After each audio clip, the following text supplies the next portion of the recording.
ओम साई राम। अध्याय 49। श्री साईनाथाय नमः। हरि कानोबा सोमदेव स्वामी नाना साहेब चांदोरकर की कथाएं। प्रस्तावना। जब वेद और पुराण ही ब्रह्मा या सद्गुरु का वर्णन करने में अपनी असमर्थता प्रकट करते हैं, तब मैं एक अल्पज्ञ प्राणी अपने सद्गुरु श्री साईं बाबा का वर्णन कैसे कर सकता हूँ। मेरा स्वयं का तो यह मत है कि इस विषय में मौन धारण करना ही अति उत्तम है। सच पूछा जाए तो मूक रहना ही सद्गुरु की विमल पताका रूपी विरुदावली का उत्तम प्रकार से वर्णन करना है, परंतु उनमें जो उत्तम गुण है वे हमें मूक कहाँ रहने देते हैं। यदि स्वादिष्ट भोजन बने और मित्र तथा संबंधी आदि के साथ बैठकर ना खाएं तो वह नीरस सा प्रतीत होता है, और जब वही भोजन सब एक साथ बैठकर खाते हैं तब उसमें एक विशेष प्रकार की सुस्वादुता आ जाती है। वैसे ही स्थिति साईं लीला अमृत के संबंध में भी है। इसका एकांत में रसास्वादन कभी नहीं हो सकता। यदि मित्र और पारिवारिक जन सभी मिलकर इसका रस लें तो और अधिक आनंद आ जाता है। श्री साईं बाबा स्वयं ही अंतः प्रेरणा कर अपनी इच्छानुसार ही इन कथाओं को मुझसे वर्णित कर रहे हैं। इसीलिए हमारा तो केवल इतना ही कर्तव्य है कि अनन्य भाव से उनके शरणागत होकर उनका ही ध्यान करें। तप साधन, तीर्थ यात्रा, व्रत एवं यज्ञ और दान से हरि भक्ति श्रेष्ठ है, और सद्गुरु का ध्यान इन सब में परम श्रेष्ठ है। इसीलिए सदैव मुख से साईं नाम का स्मरण कर उनके उपदेशों का निधि ध्यान एवं स्वरूप का चिन्हित कर हृदय में उनके प्रति सत्य और प्रेम के भाव से समस्त चेष्टाएं उनके ही निमित्त करनी चाहिए। भव बंधन से मुक्त होने का इससे उत्तम साधन और कोई नहीं है। यदि हम उपयुक्त विधि से कर्म करते जाएं तो साईं को विवश होकर हमारी सहायता कर हमें मुक्ति प्रदान करनी ही पड़ेगी। अब इस अध्याय की कथा श्रवण करें। हरि कानोबा। बम्बई के हरि कानोबा नामक एक महानुभाव ने अपने कई मित्रों और संबंधियों से साईं बाबा की अनेक लीलाएं सुनी थी, परंतु उन्हें विश्वास ही ना होता था, क्योंकि वे संशयालु प्रकृति के व्यक्ति थे। अविश्वास उनके हृदय पटल पर अपना आसन जमाए हुए था। वे स्वयं बाबा की परीक्षा करने का निश्चय करके अपने कुछ मित्रों सहित मुंबई से शिरडी आए। उन्होंने सिर पर एक जरी की पगड़ी और पैरों में नए सैंडल पहन रखे थे। उन्होंने बाबा को दूर से ही देखकर उनके पास जाकर उन्हें प्रणाम तो करना चाहा, परंतु उनके नए सैंडल इस कार्य में बाधक बन गए। उनकी समझ में नहीं आ रहा था कि अब क्या किया जाए। तब उन्होंने अपने सैंडल मंडप पे एक सुरक्षित कोने में रखे और मस्जिद में जाकर बाबा के दर्शन किए। उनका ध्यान सैंडलों पर ही लगा रहा। उन्होंने बड़ी नम्रता पूर्वक बाबा को प्रणाम किया और उनसे प्रसाद और उदी प्राप्त कर लौट आए। पर जब उन्होंने कोने में दृष्टि डाली तो देखा कि सैंडल तो अंतर्धान हो चुके हैं। पर्याप्त छानबीन भी व्यर्थ हुई और अंत में निराश होकर वे अपने स्थान पर वापस आ गए। स्नान, पूजन और नैवेद्य आदि अर्पित करके वे भोजन करने को तो बैठे, परंतु पूरे समय तक उन सैंडलों के चिंतन में ही मगन रहे। भोजन कर मुंह हाथ धोकर जब वे बाहर आए तो उन्होंने एक मराठा बालक को अपनी ओर आते देखा, जिसके हाथ में डंडे के कोने पर एक नए सैंडलों का जोड़ा लटका हुआ था। उस बालक ने हाथ धोने के लिए बाहर आने वाले लोगों से कहा कि बाबा ने मुझे ये डंडा हाथ में देकर रास्तों में घूम घूम कर हरि का बेटा जरी का फेटा की पुकार लगाने को कहा है तथा जो कोई कहे कि सैंडल हमारे हैं उससे यह पहले पूछना कि उसका नाम हरि और पिता का अर्थात कानोबा है। साथ ही यह भी देखना कि वह जरीदार साफा बांधे हुए है या नहीं, तब इन्हें उसे दे देना। बालक का कथन सुनकर हरि कानोबा को बेहद आनंद व आश्चर्य हुआ। उन्होंने आगे बढ़कर बालक से कहा कि ये हमारे ही सैंडल है, मेरा ही नाम हरि और मैं ही कानोबा का पुत्र हूँ। यह मेरा जरी का साफा देखो। बालक संतुष्ट हो गया और सैंडल उन्हें दे दी।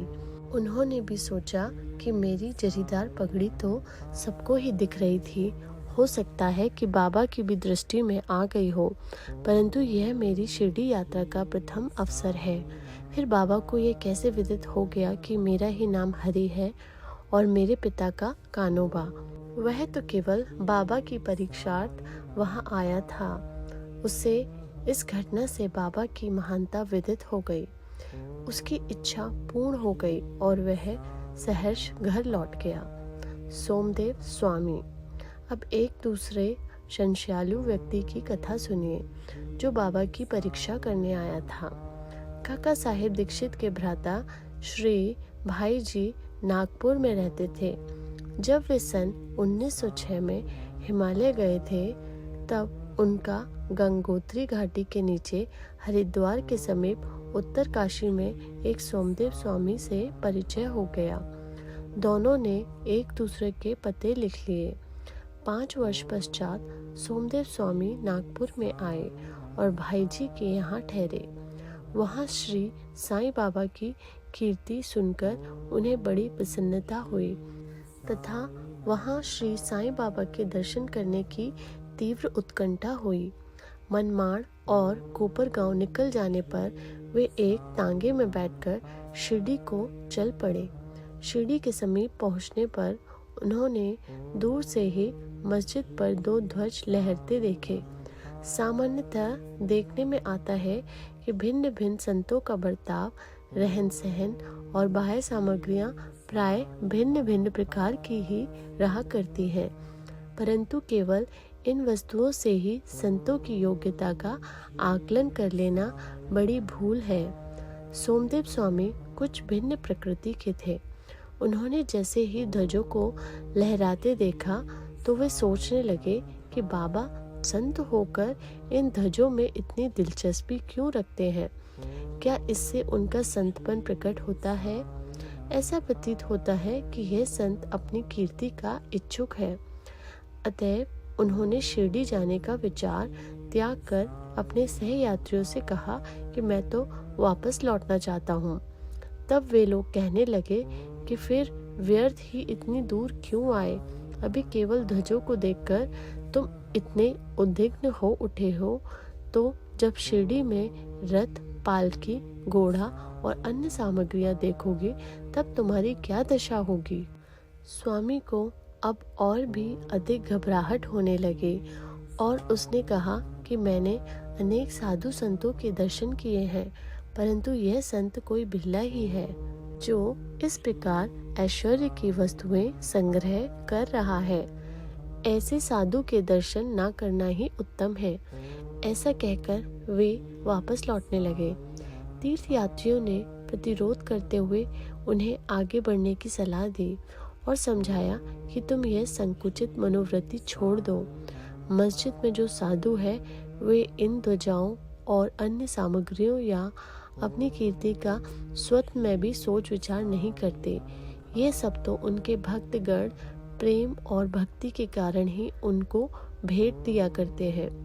अंत में वे शिरडी जाकर बाबा के दर्शन को तैयार हो गए। मस्जिद के मंडप में पहुंचकर तो वे द्रवित हो गए।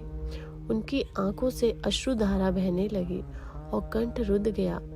अब उनके सब दूषित विचार हवा हो गए और उन्हें अपने गुरु के शब्दों की स्मृति हो आई कि मन जहाँ अति प्रसन्न और आकर्षित हो जाए उसी स्थान को ही अपना विश्राम धाम समझना। वे बाबा की चरण रज में लौटना चाहते थे, परंतु वे उनके समीप गए तो बाबा एकदम क्रोधित होकर जोर जोर से चिल्लाकर कहने लगे कि हमारा सामान हमारे ही साथ रहने दो, तुम अपने घर वापस लौट जाओ। सावधान, यदि फिर कभी मस्जिद की सीढ़ी चढ़े तो। ऐसे संत के दर्शन ही क्यों करना चाहिए जो मस्जिद पर ध्वजाएं लगाकर रखे? क्या ये संतपन के लक्षण है? एक क्षण भी यहाँ ना रुको। अब उसे अनुभव हो गया कि बाबा ने अपने हृदय की बात जान ली है और वे कितने सर्वज्ञ हैं। उसे अपनी योग्यता पर हंसी आने लगी तथा उसे पता चल गया कि बाबा कितने निर्विकार और पवित्र हैं। उसने देखा कि वे किसी को हृदय से लगाते और किसी को हाथ से स्पर्श करते हैं तथा किसी को सांत्वना देकर प्रेम दृष्टि से निहारते हैं, किसी को उदित प्रसाद देकर सभी प्रकार से भक्तों को सुख और संतोष पहुंचा रहे हैं। तो फिर मेरे साथ ऐसा रुक्ष बर्ताव क्यों? अधिक विचार करने पर वे इसी निष्कर्ष पर पहुंचे कि इसका कारण मेरे आंतरिक विचार ही थे और इससे शिक्षा ग्रहण कर मुझे अपना आचरण सुधारना चाहिए। बाबा का क्रोध तो मेरे लिए वरदान स्वरूप है। अब यह कहना व्यर्थ ही होगा कि वे बाबा की शरण में आ गए और उनके एक परम भक्त बन गए। नाना साहेब चांदोरकर। अंत में नाना साहेब चांदोरकर की कथा लिखकर हेमाडपंत ने यह अध्याय समाप्त किया है। एक समय जब नाना साहेब महालसापति और अन्य लोगों के साथ मस्जिद में बैठे हुए थे तो बीजापुर से एक संभ्रांत यवन परिवार श्री साईं बाबा के दर्शनार्थ आया। कुलवंतियों की लाज रक्षण भावना देखकर नाना साहेब वहां से निकल जाना चाहते थे, परंतु बाबा ने उन्हें रोक लिया। स्त्रियां आगे बढ़ी और उन्होंने बाबा के दर्शन किए। उनमें से एक महिला ने अपने मुंह पर से घूंघट हटाकर बाबा के चरणों में प्रणाम कर फिर घूंघट डाल लिया। नाना साहेब उसके सौंदर्य से आकर्षित हो गए और एक बार पुनः वह छटा देखने को लालायित हो उठे। नाना के मन की व्यथा जानकर उन लोगों के चले जाने के पश्चात बाबा उनसे कहने लगे कि नाना, क्यों व्यर्थ में मोहित हो रहे हो? इंद्रियों को अपना कार्य करने दो, हमें उनके कार्य में बाधक नहीं होना चाहिए। भगवान ने ये सुंदर सृष्टि निर्माण की है, तय हमारा कर्तव्य है कि हम उसके सौंदर्य की सराहना करें। यह मन तो क्रमशः ही स्थिर होता है और जब सामने का द्वार खुला है तब हमें पिछले द्वार से क्यों प्रविष्ट होना चाहिए? चित्त शुद्ध होते ही फिर किसी कष्ट का अनुभव नहीं होता है। यदि हमारे मन में कुविचार नहीं है तो हमें किसी से भयभीत होने की आवश्यकता नहीं है। नेत्रों को अपना कार्य करने दो, इसीलिए तुम्हें लज्जित तथा विचलित नहीं होना चाहिए। इस समय श्यामा भी वहीं थे। उनकी समझ में न आया कि आखिर बाबा के कहने का तात्पर्य क्या है, इसीलिए लौटते समय इस विषय में उन्होंने नाना से पूछा। उस परम सुंदरी के सौंदर्य को देखकर जिस प्रकार वे मोहित हुए तथा ये व्यथा जानकर बाबा ने इस विषय पर जो उपदेश उन्हें दिया, उन्होंने उसका संपूर्ण वृत्तांत उनसे कहकर श्यामा को इस प्रकार समझाया। हमारा मन स्वभावतः ही चंचल है, पर हमें उसे लंपट नहीं होने देना चाहिए। इंद्रिय चाहे भले ही चंचल हो जाएं, परंतु हमें अपने मन पर पूर्ण नियंत्रण रखकर उसे अशांत न होने देना चाहिए। इंद्रियां तो अपने विषय पदार्थों के लिए सदैव चेष्टा ही किया करती है, पर हमें उनके वशीभूत होकर उनके इच्छित पदार्थों के समीप नहीं जाना चाहिए। क्रमशः प्रयत्न करते रहने से इस चंचलता को नियंत्रित किया जा सकता है। यद्यपि उन पर पूर्ण नियंत्रण संभव नहीं है, तो भी हमें उनके वशीभूत नहीं होना चाहिए। प्रसंगानुसार हमें उनका वास्तविक रूप से उचित गति अवरोध करना चाहिए। सौंदर्य तो आंखें सेकने का विषय है, इसीलिए हमें निडर होकर सौंदर्य पदार्थों की ओर देखना चाहिए। यदि हमें किसी प्रकार के कुविचार न आए तो इसमें लज्जा और भय की आवश्यकता ही क्या है? यदि मन को निरीक्ष बनाकर ईश्वर के सौंदर्य को निहारे तो इंद्रियां सहज और स्वाभाविक रूप से अपने वश में आ जाएगी और विषयानंद लेते समय भी तुम्हें ईश्वर की स्मृति बनी रहेगी। यदि उसे इंद्रियों के पीछे दौड़ने तथा उन्हें लिप्त रहने दोगे तो तुम्हारा जन्म मृत्यु के पाश से कदापि छुटकारा ना होगा। विषय पदार्थ इंद्रियों को सदा पथभ्रष्ट करने वाले होते हैं। अतएव हमें विवेक को सारथी बनाकर मन की लगाम अपने हाथ में लेकर इंद्रिय रूपी घोड़ों को विषय पदार्थों की ओर जाने से रोक लेना चाहिए। ऐसा विवेक रूपी सारथी हमें विष्णु पद की प्राप्ति करा देगा, जो हमारा यथार्थ में परम शक्ति धाम है और जहाँ गया हुआ प्राणी फिर कभी यहाँ नहीं लौटता। ओम श्री सद्गुरु साईनाथार्पणमस्तु। शुभम भवतु। ओम साई राम।